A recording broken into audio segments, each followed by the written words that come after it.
All right, let's get into it. So you guys have the wolf. Really interesting here. So this obviously is earth energy. This does equate to the Hierophant in the Tarot. We just had the wolf full moon in Cancer, right, for January. So we're just coming off of that energy as I film this, right? I got a little wolf on my hat here. So we got a mirror image here for you guys.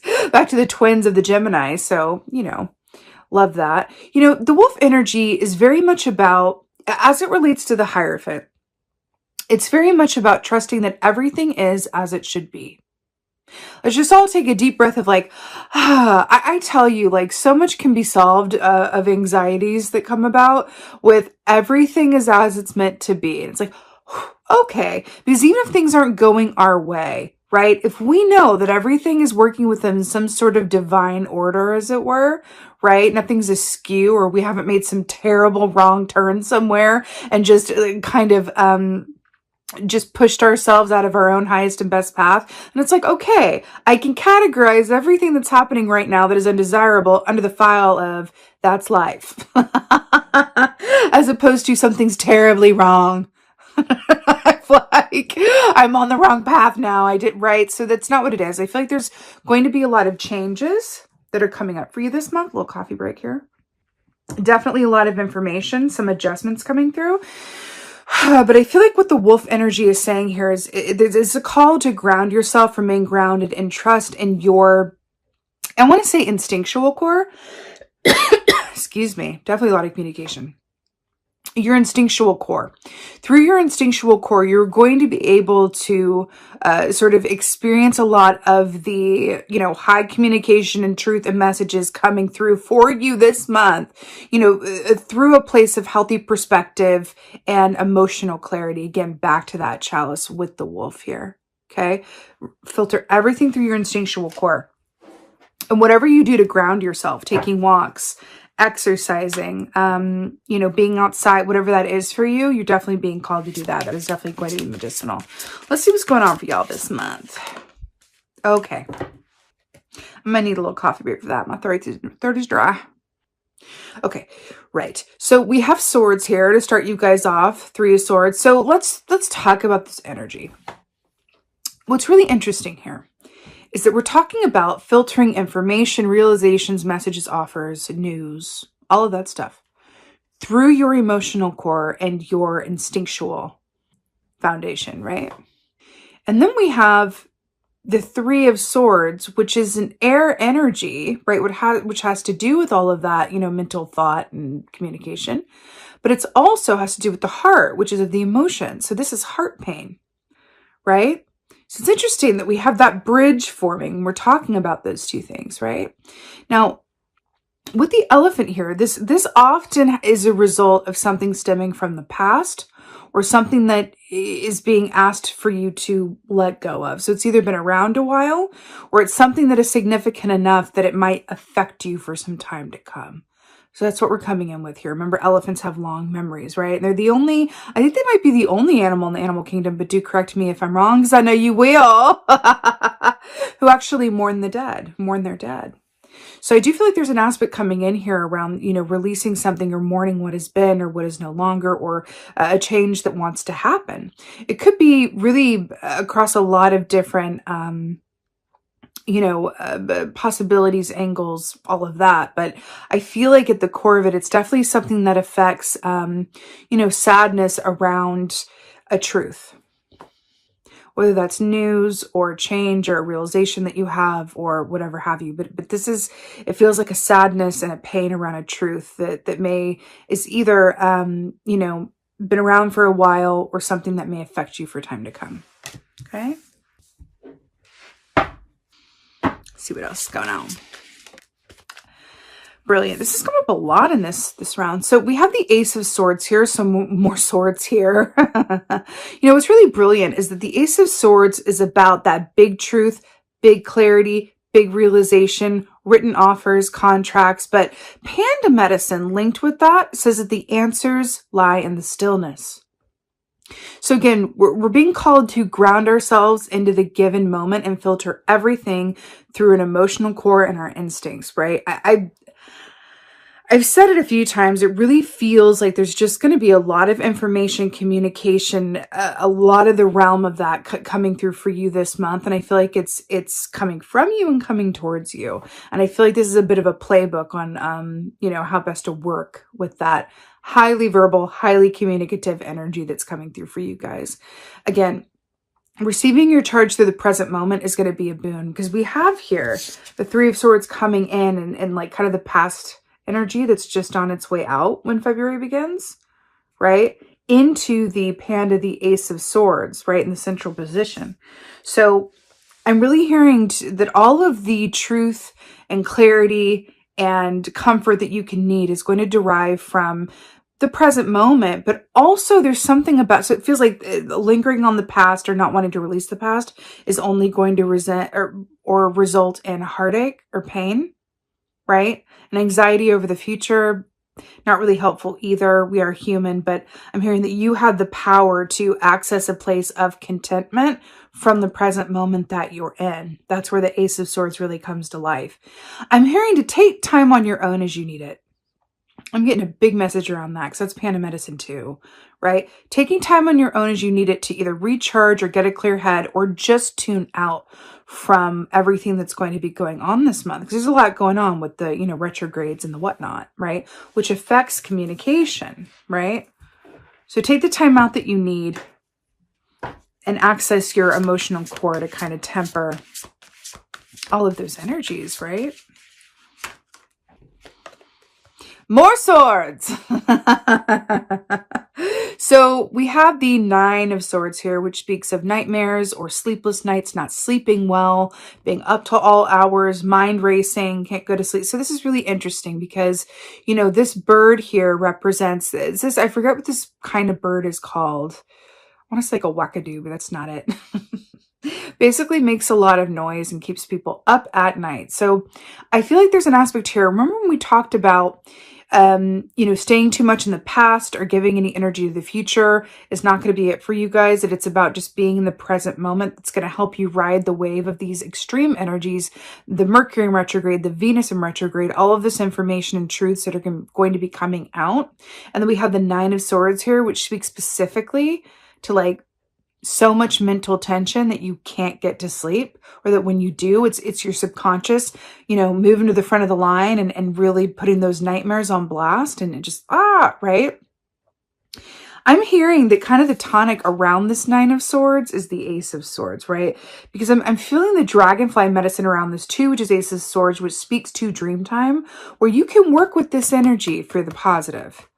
We don't have to be a victim of any of this, right? We can just go, okay, Nine of Swords, how can I work with you? Well, if my subconscious is going to be really trying to communicate to me in my sleeping hours, right? And I have the anxiety that's going to be keeping me awake, how can I work with that? How can I set the scene for myself at night? How can I be my own advocate, right? To promote my own mental calmness, my inner peace, creating a really particular sanctuary for myself around my calm, quiet, you know, hours, moments, sleep time, right? So this can mean, you know, going to bed early. This could mean, you know, taking some, you know, steps around when and where you sleep that can kind of promote an inner peace. I do feel like some effort in that direction of promoting your own inner peace and calm and quiet and inner happy place is going to be incredibly helpful for you in February. And I'm hearing a lot of that is going to come with either just being on your own in your own energy, or interacting with stimuli that soothes you. So that could be music, podcasts, audiobooks, whatever that is, right? Three of Swords. So I normally pull from two different decks to get clarifiers, but I accidentally pulled from the same one, and I'm feeling like I just want to go with that. So to clarify the Three of Swords, we have the Queen of Pentacles. So what's really interesting is back to the wolf energy. We're talking about grounding ourselves, right? And then we have the Queen here, the pig, happy as a pig in shit, right? Because that pig is in the given moment. So why this is so brilliant is because the Queen of Pentacles is all about the more you're grateful for what you already have, the more you'll manifest to be grateful for. So we're talking about Not allowing the past to hook you, not allowing the future to give you anxiety or your time or energy or effort, right? But it's really about the present moment where you're going to find peace. Your peace is in the present moment for February. That's it. Any movement in either direction from a mental sphere or an emotional sphere, warning, warning. That's what I'm getting with this, okay? So it's about grounding yourself. Go outside, be still, have your back against a tree, meditate, journal, read, less stimuli or calming stimuli, laughter, all of those things. Anything to get you into that given moment. Here's the thing. Like attracts like, right? So a certain energy calls in more of the same. So sometimes it can be incredibly hard to even identify, not to mention focus on what is going well. It is in our human system. It's in our nature, right? To focus on what is not working, what is not going well. Because if something's going well, that's taking care of itself. It doesn't need me to worry about it. So I'm going to, focus on, I need more of that. I don't have enough money. I don't have enough, what's going on there? Why don't I have this? When's that going to move? Or whatever it is, right? So there's an aspect of that keeps you from manifesting, or that brings in more of, what is not working. So it's kind of like energy. What's that saying? Energy flows where your focus goes. I think I butchered that, but you get the point. So I'm really hearing that you can reroute and work with this energy, right? This is a minor arcana, which means that you can work with this to kind of circumvent it and make it work or allow it, I should say, to work in your favor, right? So any of this energy that you feel, it's about taking the responsibility and going, I'm going to observe myself, because it's an air sign. You can do this, right?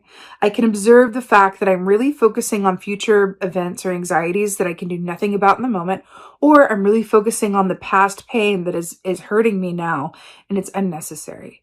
So if you observe yourself in that, then you can reroute it, find pleasure in the given moment through whatever activities or people that help you just appreciate what is, because that is going to call in more of the same.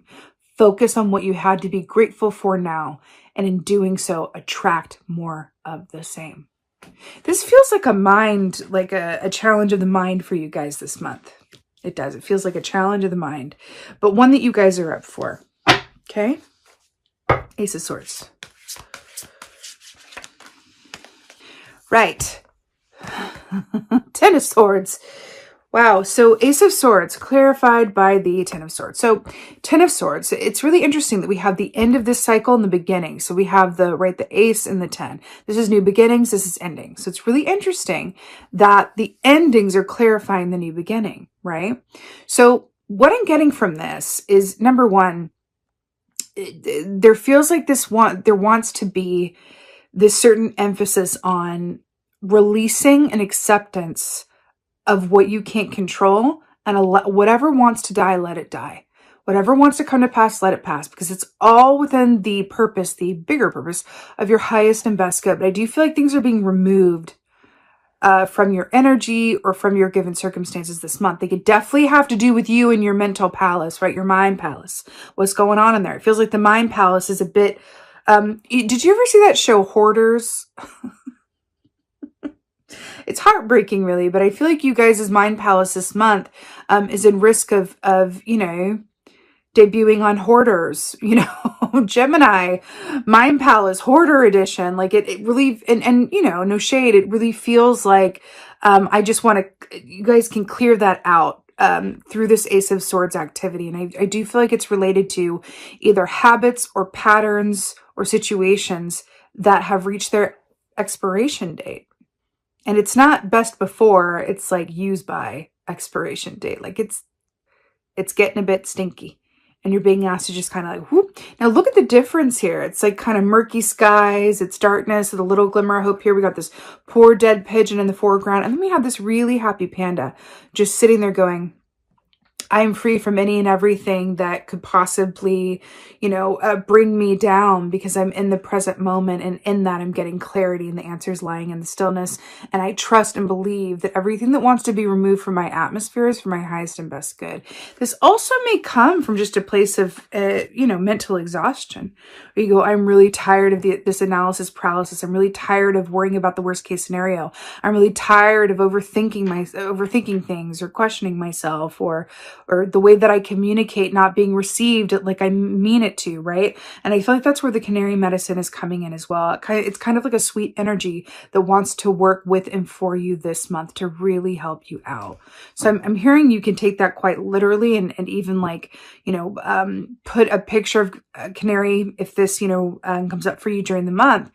Have a picture of a canary on your phone that you can just look at as a source of meditation or kind of like have around you in some way. Because I feel like that animal medicine is really working closely with you this month, okay?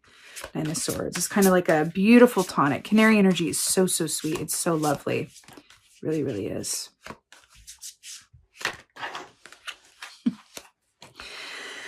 So we have 6 keys here. And 5 of them are swords. So we have the Page of Swords here.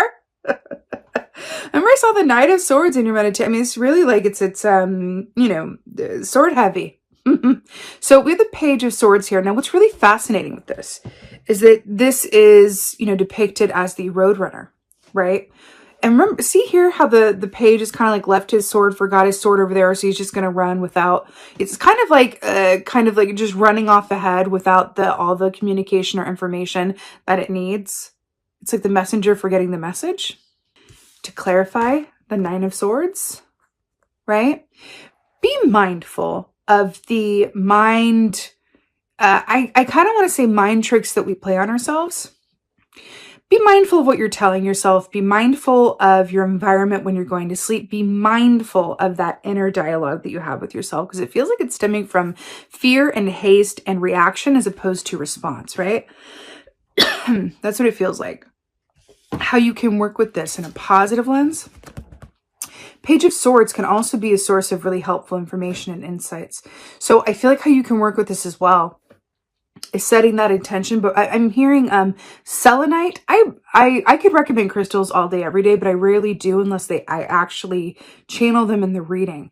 So I'm hearing selenite, Selenite, and howlite, Howlite, selenite and or howlite, to have either under your pillow or near your bed when you're sleeping is how you can work with this energy and say, before bed, I'm setting the intention for clarity around this issue that wants to keep me up at night. And then allow yourself to just kind of like meditate on that intention before going to sleep. And I feel like sound is going to help you a lot. So maybe you listen to a meditation, like a sleep meditation as you're going to sleep, could help you a lot, because sometimes it takes that, like another noise, to quiet out our own internal noise. There's something in that for y'all. I feel like it might be helpful to have an external noise that's positive and healthy to drown out the internal noise that is not beneficial for either your sleep time or your mental peace, okay? That's how you can work with this. And in doing so, get some very helpful insights in your dream time. This doesn't have to be nightmares. This can be dream time messages, and you can work with that in that way. Set that intention for clarity and then wake up with that clarity, because you also have Ace of Swords here as well, which is really brilliant. Let's go ahead and get an oracle for y'all. Let's do that. Oh, that flipped out so quick, and then look what it is. It's a sword. Can you even handle this? Excalibur, Sword of Truth. We were just talking about Ace of Swords. This is the sword reading. It's number 11. So this says power, action, truth. It's really, really, really, really beautiful. But when I think about this, when I think about Excalibur with the power, action, truth, and it's the number 11 as well. All these little sparkles here coming up out of the lake.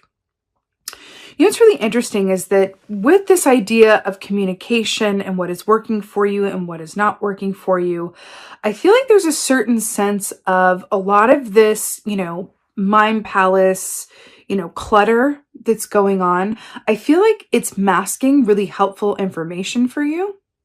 And it's interesting that it's coming up in this way, because I feel like this is a comment on the fact that the power of your mind, your ability to communicate new ideas, to see both sides of something, either that's two people having a disagreement or someone you're disagreeing with or someone that you want to work with or that you're trying to understand, right? Your superpower lies in your ability to see both sides at once and equally as well. So I feel like there's an aspect of this key or this oracle that is reminding you of the superpower within yourself. So if you feeling you are lacking in that superpower this month, it's just because there's too much clutter, and Spirit is giving you kind of a roadmap with which to clear that clutter so you have access to this. This is Gemini, this Excalibur, this sword of truth to help you through this time. I find it's also really interesting that we have the lake here as well, right? Which the sword came, the Lady of the Lake brought the sword like out of the water. And we're talking about connecting in with your emotional core amidst all of the communication and information. So it's the sword, it's the truth, it's the enlightenment, it's the clarity coming from the deep body of emotion. This is your superpower. You have access to this. It's just about coming from a place of intention around it and remembering this in the moments when you might forget it, right? Especially since we're in Mercury in retrograde, where communication is affected, and Venus in retrograde, where again, our relationships, our emotions, and communication are affected. But you have this superpower and it's always available to you. You just might need to take some time on your own and be very deliberate in accessing it and reminding yourself of this truth.